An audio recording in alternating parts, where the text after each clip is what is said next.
오늘은 요한복음 14장 7절에서 15절 말씀 중심으로 아버지를 나타내시는 하나님의 형상 예수 그리스도라고 하는 제목의 말씀으로 함께 은혜를 나누려고 합니다. 사랑하는 다솜가족 여러분, 오늘 우리는 예수님이 십자가를 몇 시간 앞두고 제자들에게 주신 말씀을 통해서 함께 은혜를 나누려고 합니다. 요한복음 13장에서 17장의 말씀은 흔히 다락방 강화라고 부릅니다. 3년 반 동안 생사고락을 같이 했던 예수님이 떠나신다라고 하는 말씀을 들은 제자들의 마음은, 주님이 떠나시면 우리는 어떻게 됩니까? 이제 하나님은 어디서 만납니까? 우리는 누구를 보고 살아야 합니까? 라고 하는 두려움과 혼란으로 가득했습니다. 그때 예수님은 나를 본 자는 이미 아버지를 본 것이다 라고 하는 놀라운 진리를 말씀하십니다. 이 말씀은 단순히 예수님이 하나님을 잘 설명해 주셨다라고 하는 그런 뜻이 아닙니다. 예수님 자신이 하나님을 나타내시는 완전한 계시이심을 선언하신 것입니다. 오늘 말씀을 통해 우리는 빌립처럼 아버지를 보여주시옵소서 하고 외치던 자리에서 이제 예수님이 나를 본 자는 이미 아버지를 보았다라고 말씀하신 믿음의 자리로 나가게 되기를 소망합니다. 오늘 본문은 어떻게 시작됩니까? 7절을 다 같이 보시면, 너희가 나를 알았다면 내 아버지도 알았으리로다.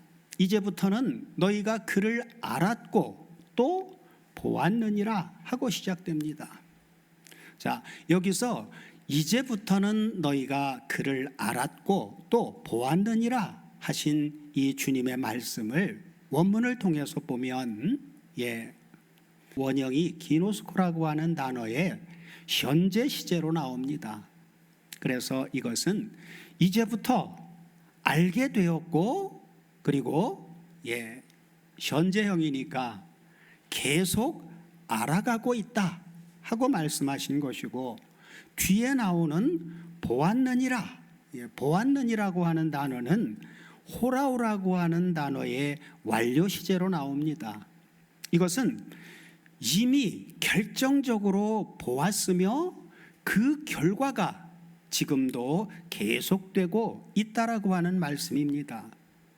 그러므로 이것은 지금까지 보고 들은 예수님의 삶과 그리고 예수님의 사역을 통해서 하나님을 아는 은혜가 이미 제자들에게 결정적으로 주어졌고, 이제 그 알미 계속해서 더욱 깊어져 간다고 선언하신 것입니다. 자, 이 같은 주님의 말씀을 들은 제자 중에 빌립은 어떤 반응을 나타냅니까? 자, 본문 8절을 다 같이 보시면, 빌립이 가로되 주여 아버지를 우리에게 보여주시옵소서, 그리하면 만족하겠나이다 하고 반응하죠. 빌립의 말은 얼핏 믿음이 있어 보입니다. 그러나 사실은 아직 예수님을 충분히 알지 못한 상태를 드러냅니다. 빌립은 하나님을 어떻게 보기를 원했던 거예요? 가시적인 눈으로 하나님을 보고 싶었습니다. 구약에서도 사람들은 늘 하나님을 어떻게 하고 싶었어요?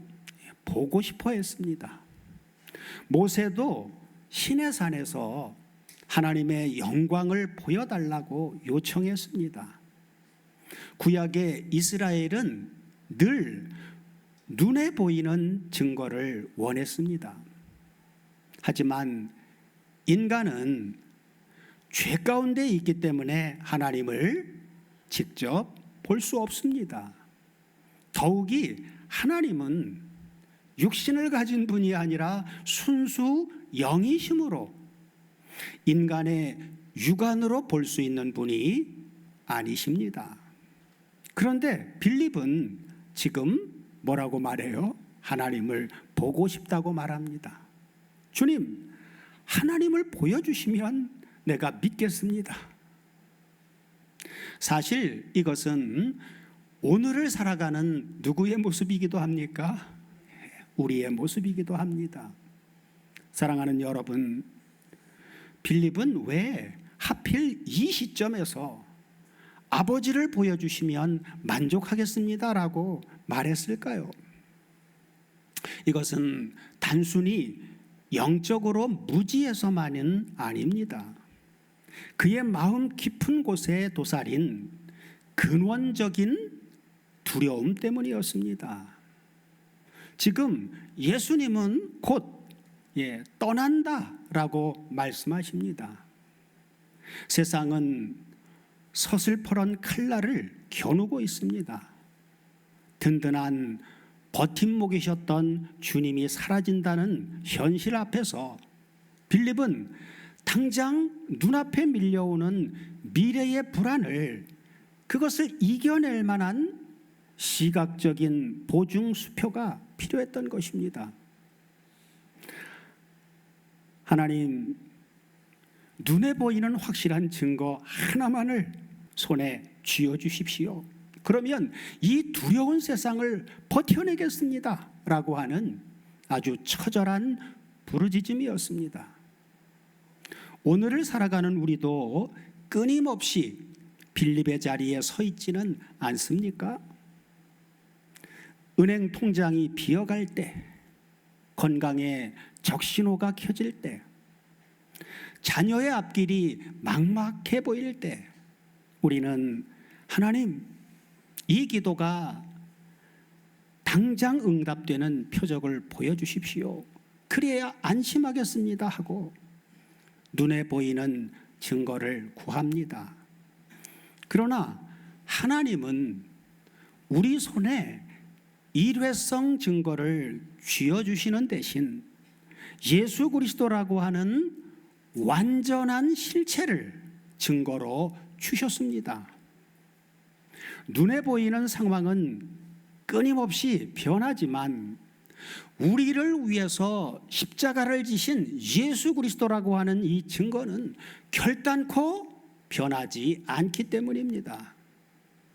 예수님은 눈앞의 환경을 바꾸기 전에 이미 완벽한 사랑으로 증명되신 자기 자신을 신뢰하기를 원하십니다.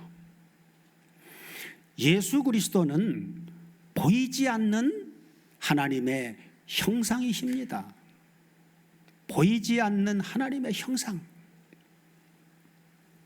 그러니 예수 그리스도를 통하지 않고는 하나님을 볼 사람이 아무도 없는 것이지요. 사랑하는 여러분, 우리는 빌립을 비롯한 이스라엘 백성들이 왜 이토록 눈에 보이는 하나님을 갈망했는지 그러한 구약적인 배경을 이해해야만 합니다. 구약시대의 하나님은 어디에 계셨습니까? 거룩한 성막에, 그리고 예루살렘 성전의 지성소, 곧 어두컴컴한 휘장 뒤에 계셨습니다.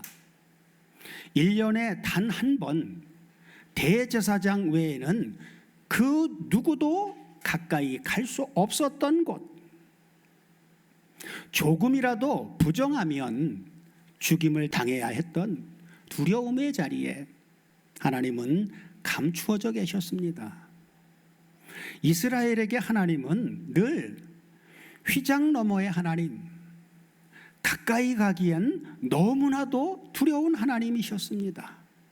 그러니 빌립의 마음에 그 휘장을 좀 걷어내고 이제는 하나님을 시원하게 한번 보여주십시오 라고 하는 갈망이 일어난 것은 어쩌면 당연한 일일지도 모릅니다. 그러나 주님은 그 두꺼운 휘장을 인간의 손이 아니라 십자가의 죽음을 통해서 위에서부터 아래로 찢어버리셨습니다. 요한복음 1장 14절은 이렇게 선포하지요. 자, 요한복음 1장 14절을 다 같이 보시면 말씀이 육신이 되어 우리 가운데 거하심에 우리가 그 영광을 보니 아버지의 독생자의 영광이요 은혜와 진리가 충만하더라. 자, 여기서 말씀이 육신이 되어 우리 가운데 거하심에에서 거하심에라고 번역된 단어를 원문을 통해서 살펴보면 헬라어 에스케노센입니다. 이 단어를 직역하면 우리 가운데 성막을 치셨다, 우리 가운데 성막을 치셨다라고 하는 뜻입니다. 이제 우리는 하나님을 만나기 위해서 예루살렘 성전의 그 피비린내 나는 제단으로 갈 필요가 없습니다. 두려움에 떨며 지성소 휘장 앞을 서성거릴 필요도 없습니다. 걸어 다니시는 성막이시며 움직이는 성전이신 예수 그리스도께서 우리 곁에 오셨기 때문입니다. 예수님의 발걸음이 닿는 곳마다 하나님의 임재가 나타났고 예수님이 손을 내밀어 병자들을 만질 때마다 하나님의 거룩한 치유가 임했으며 예수님이 세리와 죄인들과 함께 식탁에 앉으실 때 죄인을 용납하시는 하나님의 무한한 자비가 가시화되었습니다. 빌립은 지금 완전한 성전이시며 하나님의 최고의 계시이신 예수님을 앞에 보고 있으면서도 여전히 구약의 어두운 휘장 앞에서 기웃거리고 있었던 것입니다. 그래서 예수님은 본문 9절에서 이렇게 말씀하십니다. 자, 9절을 다 같이 보시면 예수께서 가라사대 빌립아, 내가 이렇게 오래 너희와 함께 있으되 내가 나를 알지 못하느냐? 나를 본 자는 아버지를 보았거늘 어찌하여 아버지를 보이라 하느냐? 하고 말씀합니다. 우리는 오늘 본문 7절에서 9절에 쓰인 보다, 이 보다라고 하는 단어를 원문을 통해서 확인해 볼 필요가 있습니다.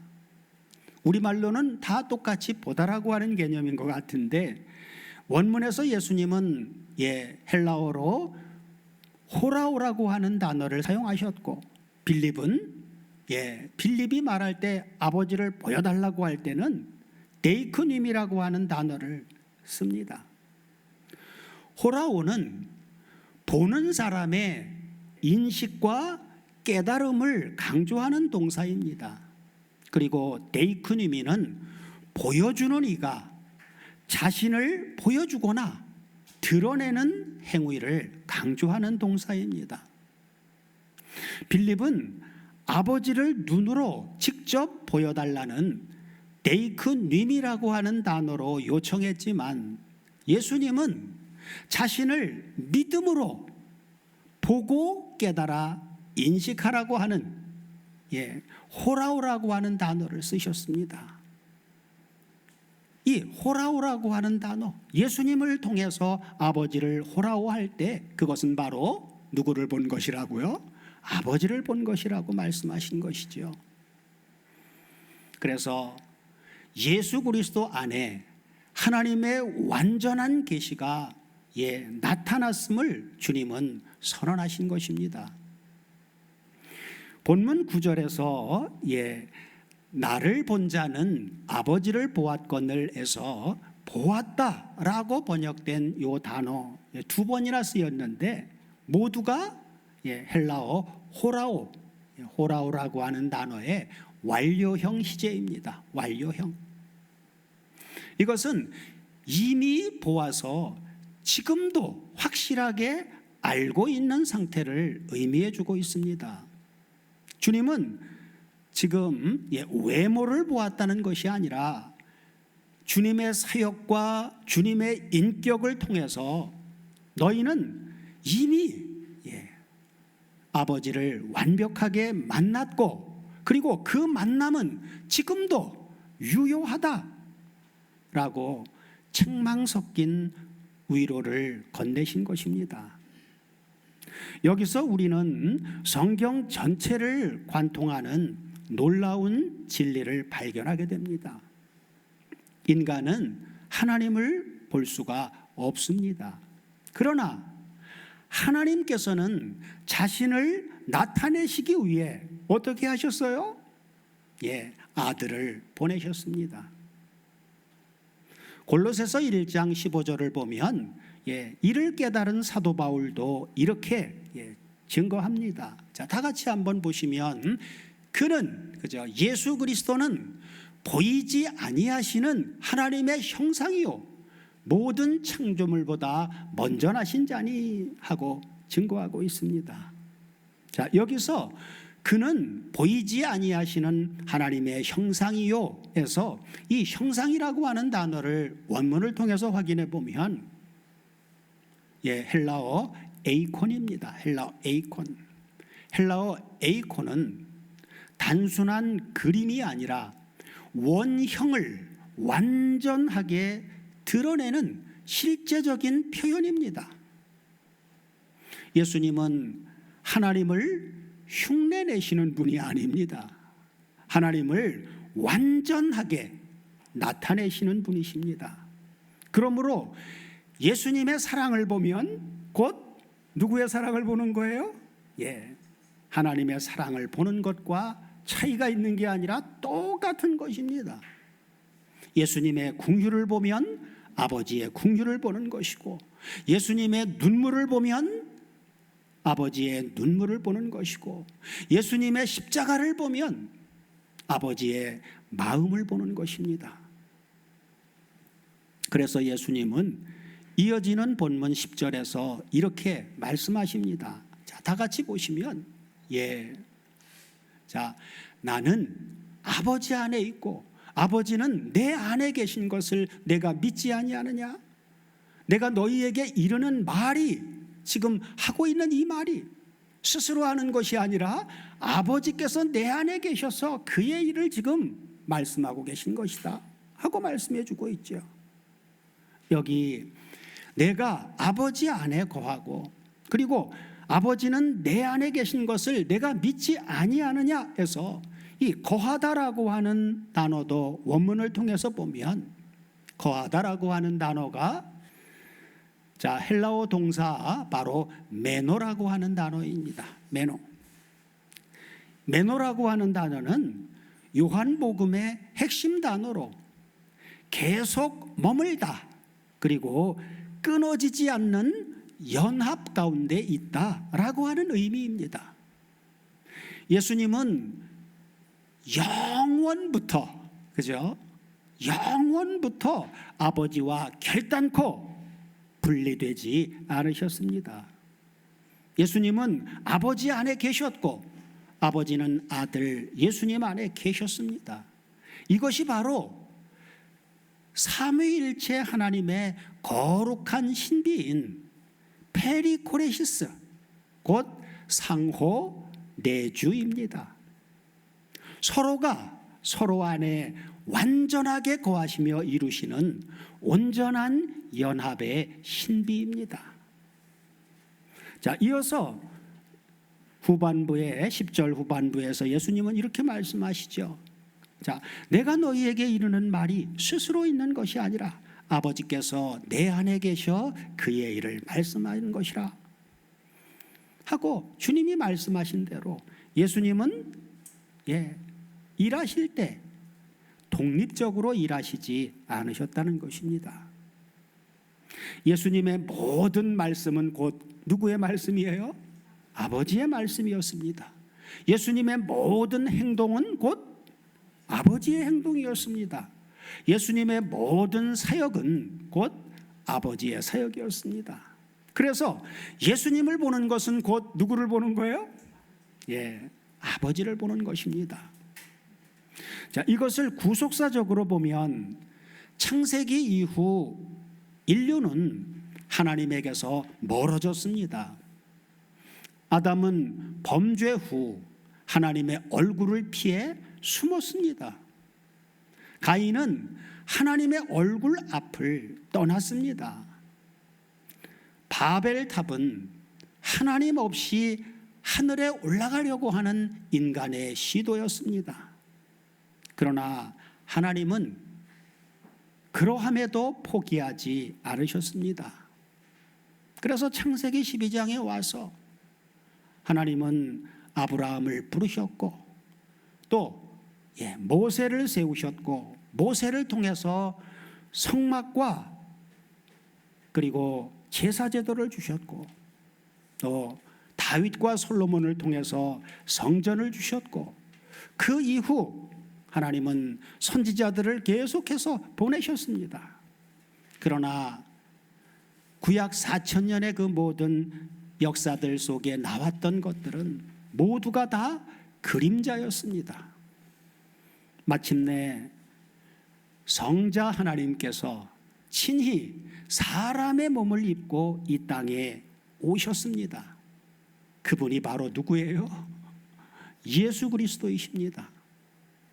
예수님은 하나님께서 인간에게 하나님 자신을 보여주신 최종 계시입니다. 이것 외에 다른 계시를 말하는 사람들은 그건 다 문제가 있는 사람들입니다. 그래서 히브리서 1장 3절을 보면 히브리서 기자도 이렇게 증거합니다. 자, 이는 하나님의 영광의 광채시요 그 본체의 형상이시라. 그의 능력의 말씀으로 만물을 붙드시며 죄를 정결케 하는 일을 하시고 높은 곳에 계신 위엄의 우편에 앉으셨느니라. 예수님은 하나님의 영광의 광채시고 그 본체의 형상이십니다.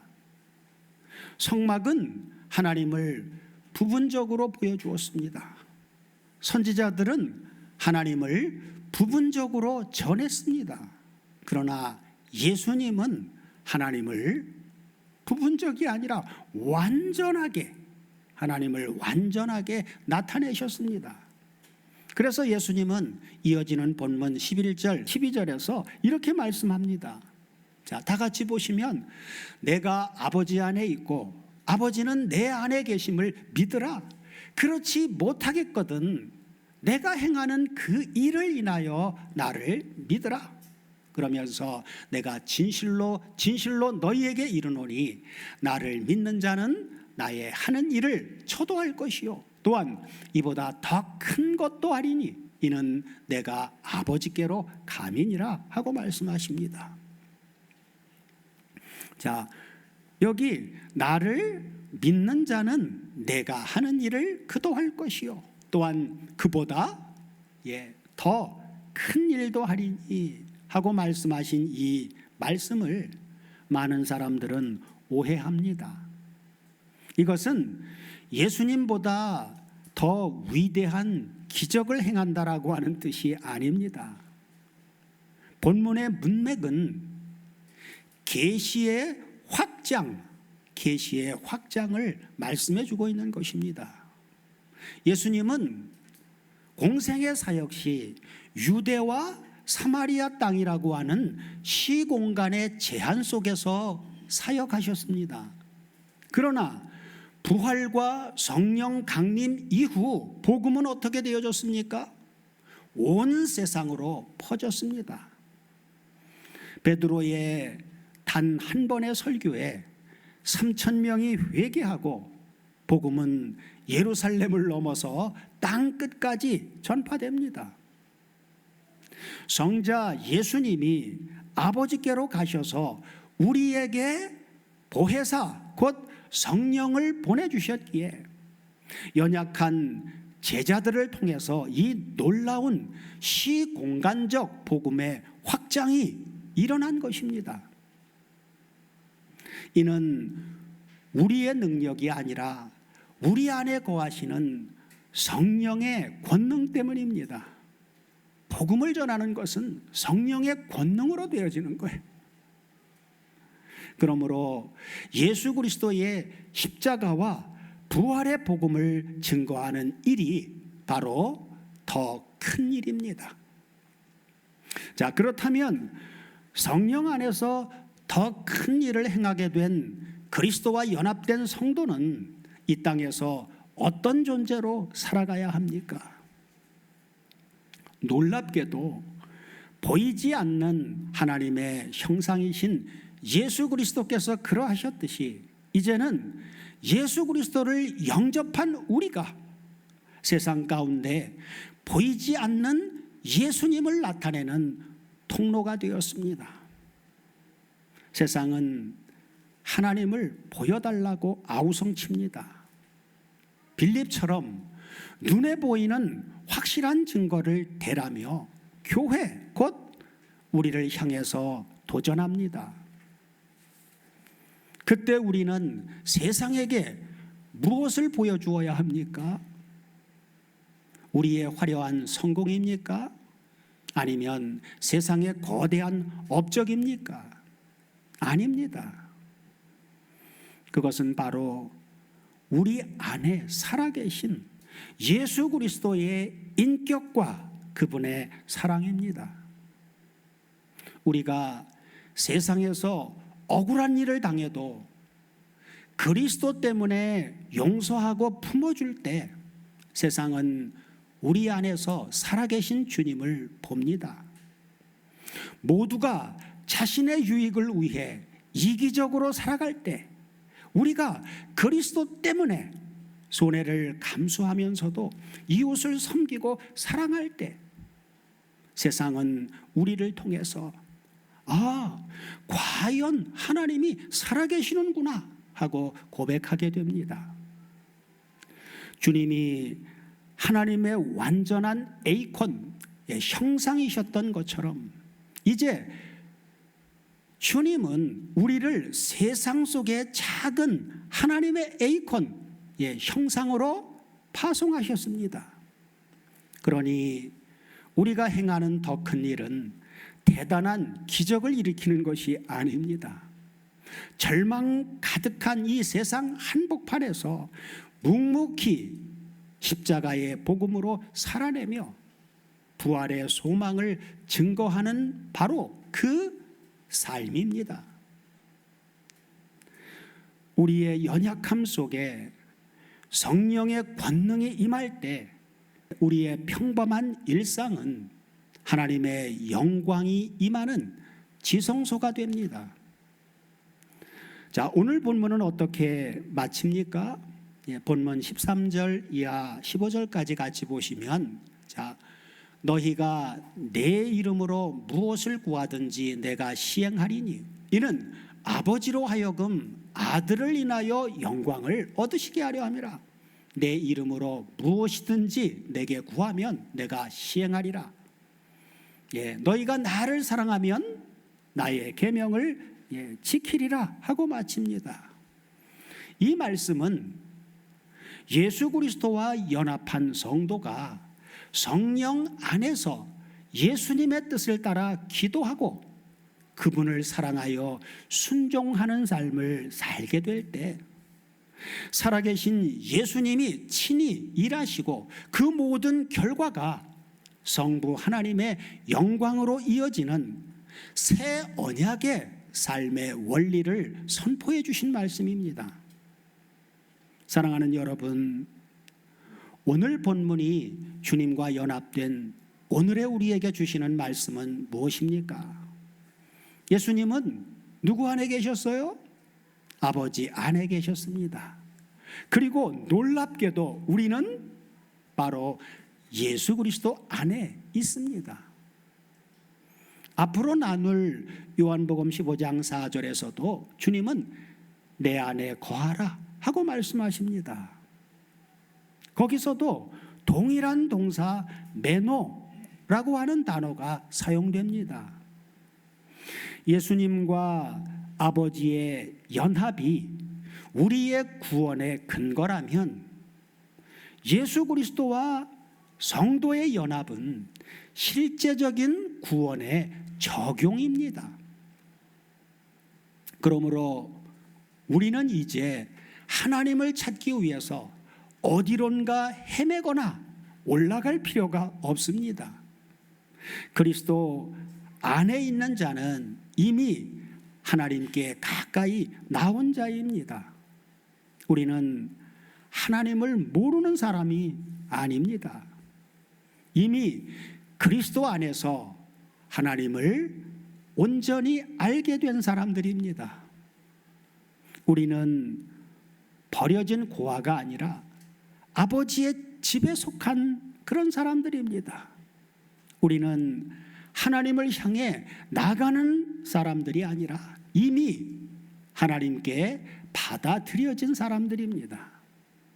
그러므로 이제 우리의 삶은 구원을 얻기 위해 몸부림치는 그런 삶이 아니라 이미 얻은 구원의 사랑에 감사하며 날마다 아버지의 성품을 닮아가고 그분께 더 가까이 자라가는 영광스러운 여정입니다. 그러니 환경이 아무리 흔들려도 낙심하지 마십시오. 실패가 찾아와도 포기하지 마십시오. 주님과 연합된 자는 결탄코 홀로 있지 않습니다. 아버지께서 아들 안에 계셨던 것처럼 주님은 오늘도 자신을 영접한 자기 백성들 안에 내주하고 계십니다. 빌립은 두려움 속에서 아버지를 보여달라고 말했습니다. 그러나 예수님은 부드러운 책망으로 빌립아, 내가 이렇게 오래 너희와 함께 있으되 내가 나를 알지 못하느냐?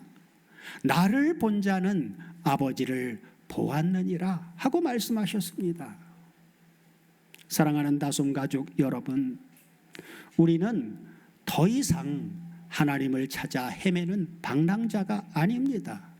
우리는 그리스도 안에서 이미 아버지를 만나고 그분을 온전히 알고 있는 사람들입니다. 죄인을 품으시는 하나님의 긍휼을 보십시오.